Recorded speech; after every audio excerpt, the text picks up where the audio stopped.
안녕하세요. 저번 시간 강의 촬영 도중에 기계에 좀 문제가 생겨갖고 이거 이후로는 녹화가 안 됐더라고요. 그래서 여기에 이어서 다시 강의를 시작을 하겠습니다. 그래서 저번 강의에서 좀 짧게 좀 올라갔는데 그건 좀 양해해 주시고요.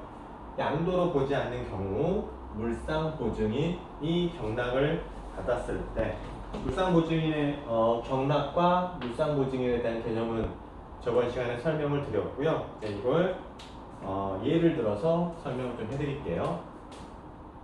B라는 사람이 있어요. B라는 사람. B라는 사람이 이제 사업을 하시는 분이에요. 그래서 이제 사업은 늘 항상 이제 자금이 필요하죠. 돈이 필요해요.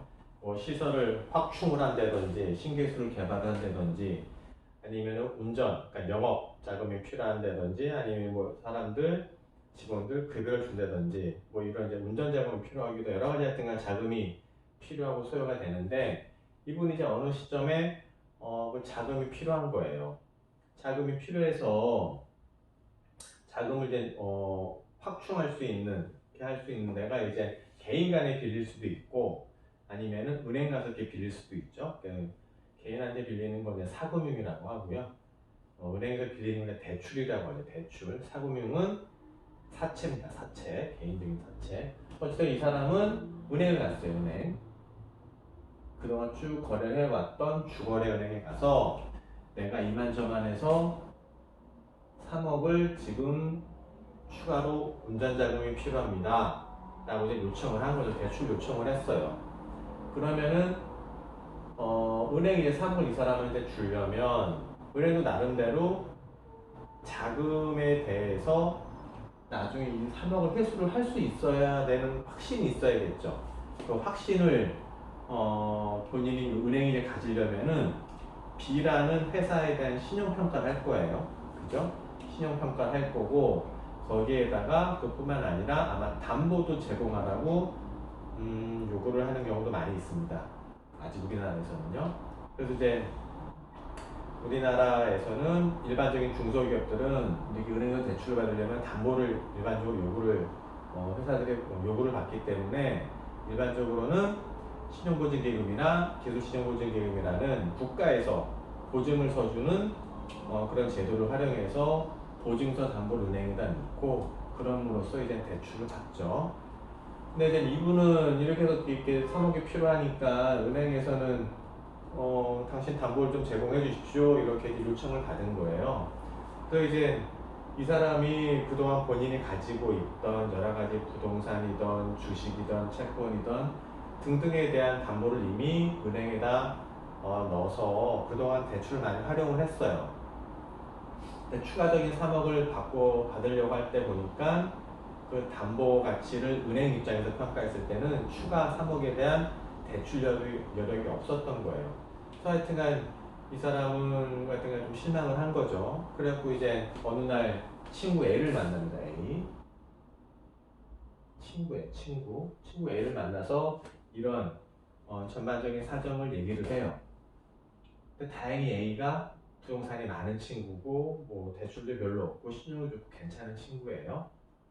또 이런 사정을 얘기를 했더니 비야 그럼 내가 내 담보를 너한테 빌려줄게. 내가 대신 이쪽에 담보를 넣어줄게. 이렇게 한 거예요. 일반적으로 봐서는 B가 돈 대출 3억이 필요한 B 소유의 담보 부동산을 은행에다 제공을 하는데 은행 입장에서 봤을 때 제3자가 담보를 제공을 하는 거예요. 그죠? 그럼 은행 입장에서 봤을 때 이 사람이 보증인인 거예요. 보증인. 그죠? 이 3억을 넣는 거에 대해서 보증을 쓴 거랑 똑같거든요. 근데 어떻게 보증을 쓴 거죠? 이 사람이 직접 가서 인적, 본인의 어떤 신용이나 그런 걸 해갖고 자기 인적 보증을 들어간 게 아니라 본인의 부동산을 넣었죠. 부동산을 담보로 제공한 거예요. 그래서 이 사람을 물상 보증인이에요. 아까 말씀드린 것처럼 상은 뭐뭐로서 부동산으로서 물건이에요. 그래서 물이랑 보통 부동산을 통칭을 하는데 부동산으로서 보증을 쓴다. 이렇게 된 거예요. 이해되세요? 그래서 이때는 A가 물상 보증인이 되는 거죠. 그렇게 해서 이제 B는 한시림을 놨죠.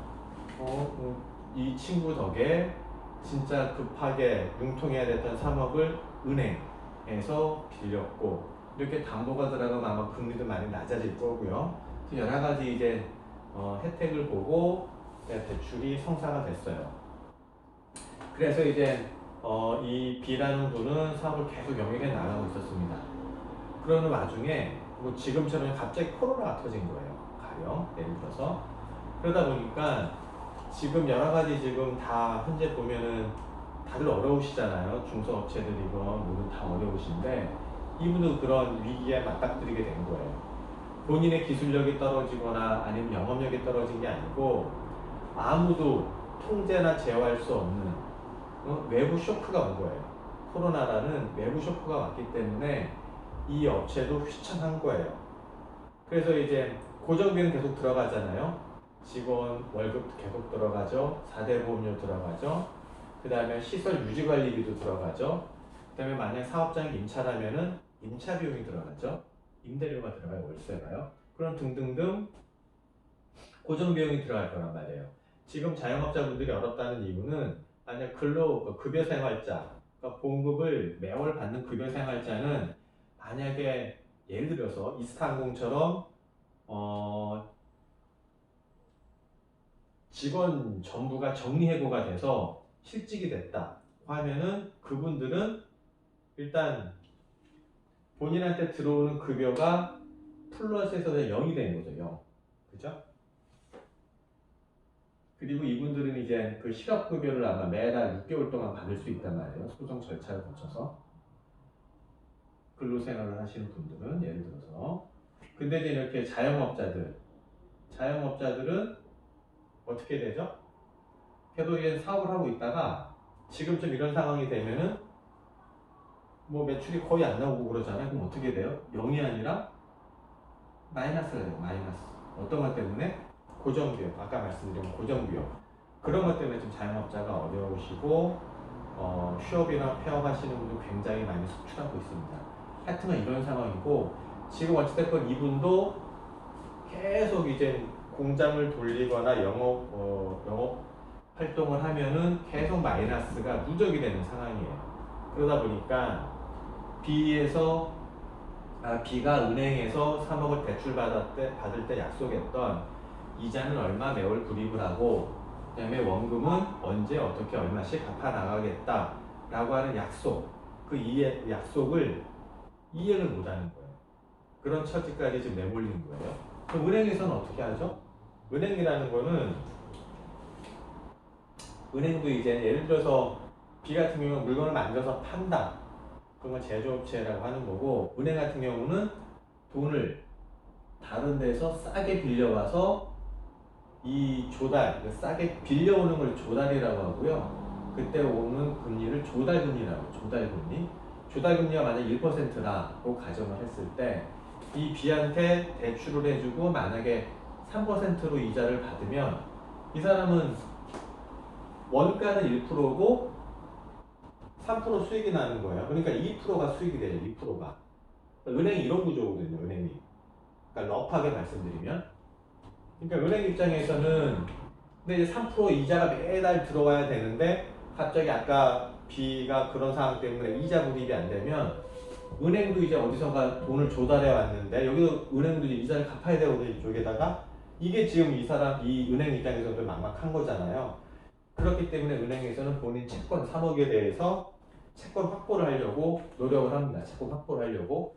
그래서 이 B 쪽에다가 뭐 압류를 걸고 뭐 경매라고 그러겠죠. 그래서 이제 여차저차해서 이제 경매까지 진행이 된 거예요. 그래서 경매 저는 잠깐 말씀드렸지만, 이 B가 이 상황이 안 좋게 돼서 경매까지 이르는 지경이 되었을 때, 경매가 그럼 이제 물건 이게 나오겠죠. 이 사람이 B가 3억을 받는데 보증이 들어간 게 이 부동산이기 때문에 A소의 부동산이 경매 물건으로만 나올 거예요. 그렇게 되면은 다른 제3자들이 이 물건을 보고 이거 괜찮다, 관심 있다 그러면은 입찰에 참여를 하겠죠. 즉 응찰을 하겠죠. 응찰을 하고 본인이 매수 희망 가격을 적어요. 그래서 낙찰자는 누구로 되냐면 그 중에서 최고 입찰가를 써낸 사람한테 당연히 낙찰이 됩니다. 그랬을 때 만약에 그 최고 입찰가를 써낸 그 사람한테 이 부동산이 소유권이 넘어가는 게 일반적인데 이런 경우 좀 특이한 케이스잖아요. 본인 게 아니면 이렇게 되니까. 그래서 이 사람한테 A한테 기회를 한번 줘요. 최고 입찰 가격과 동일한 가격을 제시를 한다면, 납부를 한다면 이 부동산 소유권을 제3자한테 경매를 통해서 이전시키는 게 아니라 이 사람으로 다시 귀속을 시키는 거예요. 그렇게 되면 전반적으로 봐서는 전체적으로 봐서는 또 합리적이죠. 본인 거 본인한테 갖고 오는 게 더 합리적이라는. 그래 안 그러면은 A 입장에서 너무 억울한 거예요. 본인의 어떤 실수나 귀책이 없이 본인의 부동산이 날아가게 생겼거든요. 그런데 최고 입찰가와 동일한 가격을 써서 제출을 한다면 그때는 예외적으로 그 낙찰은 제3자가 아니라 이 A한테 가는 거예요. 그렇게 되면 A 입장에서는 본인 물건이잖아요. 본인 소유권으로 있잖아요. 본인 소유권의 부동산을 B가 이 3억을 갚지 못해서 대신 물어주고 본인이 찾아오는 거야. 그죠? 그랬을 때 양도이냐 아니냐 이걸 판정을 해야 되는데 보시면 양도일까요? 아닐까요? 양도의 정의가 뭐라고 그랬죠? 사실상 법률상 행위로 인해서 나의 한쪽의 어떤 자산이 상대방 쪽으로 어떻게 유상으로 이전되는 거예요. 근데 그 행위가 취소나 무효가 돼서는 안 되고요. 이전이 돼야 돼요. 이전. 그런데 이 경우에는 그냥 내 거잖아요. 이전된 게 없어요. 담보만 들어갔지 소유권이 넘어간 게 아니거든요, B한테. 그렇기 때문에 그냥 내 거가 유지되기 때문에 이때는 양도라고 보지 않는 겁니다. 이해되세요? 양도가 아닙니다. 그래서 이렇게 이해를 하시고, 그래서 양도로 보지 않는 경우, 그래서 이렇게 한 8가지를 봤고요. 다음 36페이지 좀 더 보겠습니다. 36페이지에 보시면 그 메인에 박스가 나와요. 양도로 보지 않는 뭐 이런 사례들 뭐 다 했어요. 여기 1에서 8번까지 하면서 다 했는데 뭐 양도 담보 자산, 명의 신탁 해지, 매매 원인 무효로 자산 이전, 어무도 계약이 해지된 경우, 뭐 본인 자산을 자기가 재취득한 경우, 그다음에 재산 분할 청구권 이건데 하나는 네 번째 어무도로 계약이 해지된 경우 좀 살짝 좀 봅시다. 이건 앞에 1, 2, 3, 4, 8번까지 해서 다룬 게 아니기 때문에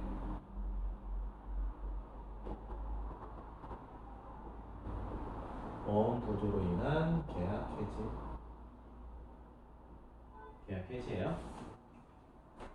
그럼 여기서 이제 계약은 이제 많이 들어봤으니까 이제 아실 거고 해지는 어떤 이유 때문에 계약이 어떤 이유가 발생한 시점부터 장래로 효과가 없어지는 거예요. 즉 계약이 취소되는 거예요. 취소. 그죠? 근데 효과는 어떤 사유가 발생한 날로부터 생기는 거고, 일단 어찌됐건 계약이 유효하지 않게 된다는 얘기예요. 그리고 여기서 처음 나오는 게 어음이라는 말이에요. 어음은 아마 이제 법인세법을 하셨으면은 뭐 대선 사유 중에 좀 나와요. 이게 거기에서 배우셨던 어음이에요. 그래서 이제 상법에는 어음수표법이 좀 있는데 거기서 보면 어음수표법이 있고요. 그래서 이제 어음의 정의를 잘 모르시겠다고 하면은 좀 찾아보셔야 돼요. 어음이 뭐고 수표가 뭔지 꼭 찾아보시고 이 정의를 좀 알아야 되고요. 근데 구도라는 건 뭐냐면은 어음을 발행을 해요. 예를 들어서 어음을 잠깐 설명해 드리면 어음이 보통 일반 수표랑 똑같이 생겼어요. 근데 이제 이 안에 구성되는 내용이 조금 살짝 다르죠. 어음은 누가 발행을 하냐면은 요즘에 종이어음은 거의 안 쓰고요. 다 전자어음 써요. 전자어음. 다 이제 디지털화가 됐기 때문에 전자어음을 쓰고요. 그런데 이해 편의상 종이어음을 예를 들어서 말씀드릴게요. 어음은 보통 여러분이 이제 뭐 10만 원짜리 수표는 보셨죠.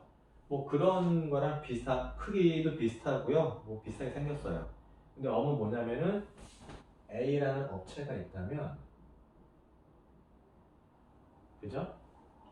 업체가 있다면 이 A라는 업체가 은행으로부터 어음을 발행할 수 있는 한도를 부여받아요. 그러니까 직접적인 대출은 아니고요. 어느 정도 한도를 부여를 받고, 그래서 이 A 업체는 요 어음이 이제 이렇게 책처럼 돼 있거든요. 이렇게 해서 이게 뭐 한 장, 두 장이 아니라 뭐 20장 한 묶음 해갖고 이렇게 갖고 댕겨요. 저희 A 업체 대표는. 그래서 본인이 필요할 때 여기다 예를 들어서 1,000만 원 쓰고 거래업체 B한테 거래대금으로 주는 거예요. 필요한 원부자재를 B한테 구입하고 그 원부자재 대금을 이렇게 어음으로 주는 거예요. 근데 이 어음은 이 두 사람 간의 관계지 제3자는 뭐 알 수가 없잖아요. 일반적으로 유통이 되는 뭐 10,000원짜리, 50,000원짜리 화폐가 아니고 이거는 그냥 이 두 사람만의 관계인 거예요. 그렇게 되면 이 B라는 사람은 이 어음을 소지하고 있죠. 갖고 있죠. 소지자라고 하고, 그러면은 어음이 이렇게 주면 이게 바로 이제 통용이 되는 게 아니기 때문에 통용이 안 된다면 B가 이걸 받을 리가 없겠죠. 근데 어음에 뭐라고 쓰여 있냐면 여기 만기일이 쓰여 있어요. 만기일. 만기일이 쓰여 있고요. 그래갖고 만기일이 예를 들어서 2020년 10월 1일이다. 이렇게 하면, 아니 오늘 뭐 9월 달에 어음을 이렇게 해서 내가 받았다, B가 받았다고 하면 B는 이걸 소지하고 있다가 만기일에 은행에다가 이 어음을 제시를 해요. 제시를 하면 B는 이거를 소지하고 있는 자한테, 즉 B한테 1,000만 원을 내줘야 돼요. 현금으로. 그죠? 그러면 그 1,000만 원은 은행돈에서 주느냐? 그게 아니고 A 업체가 이 만기일까지 여기다가 1,000만 원을 넣어야 돼요. 뭐 별단 예금이라고 하긴 하는데 하여튼간 1,000만 원을 넣어야 돼요. 그러면은 이 돈이 이 지급을 소지자가 1,000만 원을 지급 제시를 하게 되면 은행은 지급 제시자한테 돈을 주게끔 돼 있어요. 어음이란 구조가 그래요. 그랬을 때 이 돈을 이 사람이 잘 넣으면 좋은데 만기일이 10월 1일인데 이걸 못 넣는 거예요. 어떤 사정이 있어갖고. 그럼 은행은 자기 돈으로 줄 이유가 없잖아요. 그걸 뭐라 그러냐면 부도라 그래요. 부도. 그게 부도예요. 그게 부도.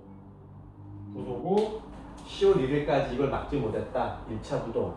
그 다음에 하루 이틀 더 있다가도 못 막았다. 2차 부도. 그럼 최종 부도가 나는 거예요. 이해되세요? 그게 어음이에요. 어음. 어음이 굳어났다는 거예요. 그 다음에 이건 이제 좀 변론인데, 이제 회계학에서 보면은 어음 할인하게 되면은 뭐 이자 비용이 얼마 나오고 뭐 그렇게 하잖아요. 그거 아마 이제 회계학 시간에 좀 배우셨을 텐데, 근데 이 B라는 사람이 이걸 갖다 만기일까지 기다릴 수도 있고, 그죠? 만기일까지 기다렸다가 은행에다가 지급 제시해서 1,000만 원을 받을 수도 있고, 근데 이 사람이 이제 본인도 이제 사업을 하는 사람이다 보니까 본인도 자금이 언제든지 필요하잖아요. 그래서 이거 만기까지 기다릴 수가 없는 거예요. 그러면 이 사람은 뭐 이제 다른 은행이든 이 은행이든 본인이 거래하는 은행에 가서 이 어음을 할인을 받아요. 할인이라는 건 뭐냐면, 내가 지금 오늘 은행에 가서 내가 만기까지 가면은 1,000만 원을 받지만 내가 오늘 받는다면 그만큼 이자는 줄어들어야 되잖아요. 그 기간에 대한 이자는 상대방이 보상을 받아야 되기 때문에 그 이자만큼은 디스카운트가 되는 거예요. 그래서 만약에 이 사람이 뭐 2, 3일 있다가 이걸 오늘 받고 2, 3일 있다가 은행 가서 할인을 한다 그러면은, 할인해서 받는 금액이 만약 900한 80만 원이다 하면은 이게 이제 그 캐시로 들어오는 거고, 이자, 할인 비용이 20만 원이 발생을 하는 거죠. 예를 들어서. 그래서 은행은 이게 또 수익이 되는 거예요. 수익. 아까 조달 비용에 대한 뭐 1%, 3%에서 그 금리 차로 인한 거기서 이제 돈 장사를 하는 거고, 이런 것도 은행 수수료에 좀 큰 부분을 차지를 합니다. 이렇게 구조가 돼 있어요. 그런데 여기 보시면은 36페이지 박스 하나 둘 셋 네 번째 어음부도로 계약 해지된 경우예요. 그럼 이제 이것부터 이제 해보면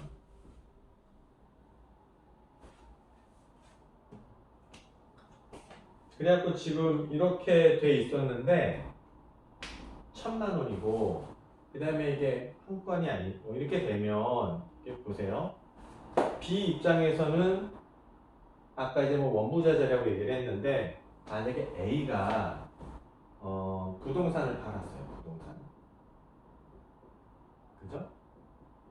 집을 팔았던 가정을 하면 계약금 받죠.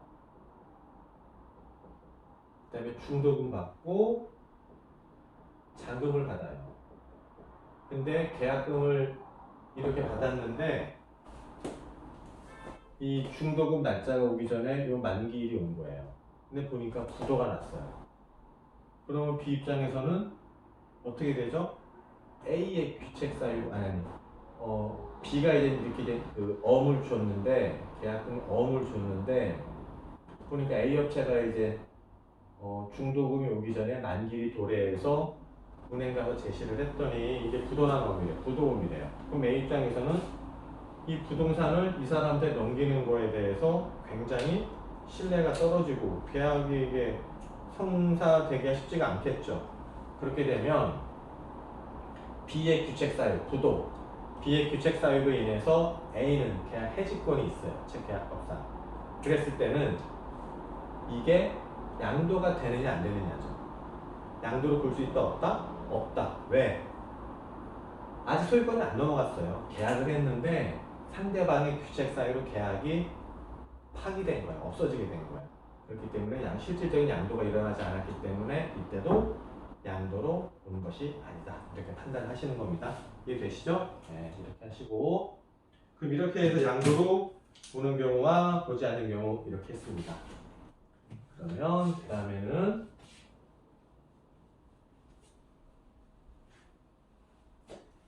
그 다음에는 이제 양도소득의 과세 대상. 양도소득세는 소득세법 몇 조에 열거된 자산, 즉 부동산에 관한 권리, 주식 등 기타 자산, 파생 상품 등의 양도로 발생하는 소득에 대해서 과세하는 조세이다. 즉 뭐다? 이렇게 열거된 것만 과세를 하겠다는 거예요. 열거된 것만 과세를 하겠다. 열거되지 아니한 것은 과세를 안 하겠다예요. 예를 들어서 개인이 잠깐 아까 제가 좀 빨리 읽었는데 뭐 부동산, 주식 이런 거 판다고 했잖아요. 그러면은 집을 팔아요, 주식을 팔아요. 그럼 이거는 양도소득세 과세 대상이 얘는 되죠, 그죠? 개인이 팔았을 때. 근데 개인이 이번에 이제 뭘 팔았어요? 가령 예를 들어서 차를 팔았어요. 이거는 양도소득세 과세 대상이 아니다. 판다고 해서 무조건 양도소득세가 발생하는 게 아니고요. 과세 물건이 정해져 있어요. 과세 대상이 정해져 있어요. 어디에? 양도세법에 나열이 되어 있다고. 그렇기 때문에 포괄주의가 아니고 열거주의이기 때문에 열거된 거는 그래서 굉장히 중요하고 가급적이면 암기를 하셔야 됩니다. 그래서 이런 걸 양도했을 때 양도소득세 과세 대상이 되고 이런 거는 과세했을 때 대상이 되지 않는다. 이렇게 구별을 하실 수가 있어야 됩니다. 그래서 이제 보시면 36페이지 양도소득세 과세 대상 자산 그래서 1, 2, 3, 4, 5 이렇게 구별을 해놨고요. 보시면 부동산, 토지와 건물 그 다음에 동그라미 2번 부동산에 관한 권리 즉 여기 보면은 점이 또 하나 4개 나오는데 이것도 굉장히 중요해요. 부동산을 취득할 수 있는 권리 즉 분양권입니다. 분양권 그 다음에 지상권, 전세권 그 다음에 임차권 부동산 임차권 어떤 임차권? 등기된 임차권이에요. 등기되지 않은 임차권은 또 대상이 안 됩니다. 그 다음에 주식 그 다음에 오른쪽 페이지 기타 자산 이것도 점 4개가 있는데 보시면 영업권이에요. 양도는 영업권인데 어떤 영업권? 사업용 고정자산. 고정자산과 같이 양도하는 영업권인데 어떤 고정자산? 사업용 고정자산. 수식어로 꼭 잘 암기하셔야 됩니다. 등기된 임차권, 사무용 고정자산과 함께 양도하는 영업권. 그다음 밑에 이용권, 회원권, 그러니까 골프 회원권이나 아니면 콘도 이용권, 호텔 이용권 그런 거 말하는 거예요, 이거는요. 그다음에 특정 주식, 그다음에 부동산 가다가 법인의 주식, 특정 주식 AB라고 하는데 이런 게 있고요. 그다음에 파생 상품 이렇게 있습니다.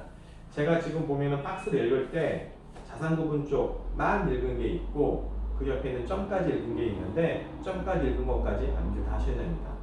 그래야지만 정확하게 구별이 돼요. 정확하게. 아까도 말씀드렸지만 양도세는 열거주의예요. 그죠? 소득세도 열거주의죠. 이자 소득, 배당 소득 쭉 해갖고 이 소득에 대해서만 소득세를 과세하겠다고 하잖아요. 근데 법인세는 순자산 증가설이기 때문에 자산만 증가하면 순자산이 증가만 하면 어떤 이유로든 간에 순자산만 증가를 하면 법인세를 과세하는 거예요. 그죠? 포괄주의 입장이죠. 근데 소득세, 그 다음에 양도소득세는 열거주의 입장, 열거주의 입장. 법에 나열된 것만 과세를 하겠다. 그 입장이기 때문에 반드시 하셔야 돼요. 반드시. 그래서 첫 번째 부동산 양가로 1번 37페이지 양가로 1번 부동산부터 차례차례 보도록 하겠습니다. 양도세가 내가 이제 아파트를 팔았다, 빌라를 팔았다, 주택을 팔았다, 땅을 팔았다, 주식을 팔았다, 회원권을 팔았다. 그럼 이제 양도세가 얼마고 이렇게 이제 일반적으로 생각을 많이 하시는데 이제 일반적으로는 대다수의 국민들이 가지고 있는 게 양도세를 낼 수 있는 케이스라는 게 주택을 매매하는 경우가 거의 대부분이에요. 일반인들이 지금 나열된 대상 자산을 보면 다른 것들은 빈번하게 일어나지는 않고요. 근데 이제 내가 이 집에서 좀 넓혀간다. 아니면 내가 이 동네에서 저 동네로 이사 간다. 이런 식의 어떤 주택에 대한 수요가 많고 하기 때문에 그래서 이제 주택에 대한 그 양도소득세가 이제 주변에서 많이 일어나는 거고요. 그래서 이제 집에 대해서만 보통도 생각을 하시는데 그렇지 않고 아까처럼 열거주의가 있다는 거 꼭 아셔야 되고요. 그 다음에 이번에는 이제 아까 말씀드린 것처럼 부동산, 그죠? 부동산에는 토지와 건물이 있어요. 부동산. 자, 보시면 토지란 이런 법에 따라 지적공부에 등록하여야 할 지목에 해당하는 것을 말한다. 지목은 사실상 용도에 따라 구분하고 사실상 용도가 불분명한 경우에는 공부상 지목으로 한다. 그러니까 다, 그 다음에 산림, 그러니까 임야, 그 다음에 과수원, 이런 거 등등을 말을 합니다. 아니면 무슨 하수구, 여러 가지가 있어요. 그럼 관련법에 나열되어 있는 건데 하여튼간 사실상 현황에 의하고 그게 불투명하면 그 공부상에 지목을 한다. 그렇게 보시면 되고요. 그 다음에 두 번째 건물은 여러분들이 이제 주변에서 많이 보는 이런 건물들이에요. 건물들, 학교 건물, 그 다음에 여기 어떤 회사 건물, 상가 건물, 편의점 건물, 그런 건물들이에요. 근데 그런 거 잘 이해가 되시는데 좀 읽어보면 건물에는 건물에 부속된 시설물과 구축물을 포함한다. 건물의 용도는 공구상 용도 구분에 관계없이 어떤 용도? 사실상 용도, 토지랑 똑같아요. 사실상 용도에 따라 구분하고 그 사실상 용도가 불분명한 경우에는 공구상 용도로 기준을 한다. 이렇게 그건 토지와 똑같습니다. 네, 그 다음에 좀 이제 잘 좀 보셔야 되는데 먼저 읽어볼게요. 건물이 무허가로 건축되거나 건축법 위반 또는 기타 사유로 공부라는 건 공적장부예요. 공적장부의 줄임말이에요. 그래서 건축물 관리대장이나 이런 걸 말을 하고요. 공적장부에 등재되어 있지 않더라도 실질과세의 원칙, 즉 세법의 대원칙이죠. 실질과세의 원칙에 따라 소득세법상 건물로 보아 양도소득세 과세 대상으로 간다. 이게 무슨 말이냐면요.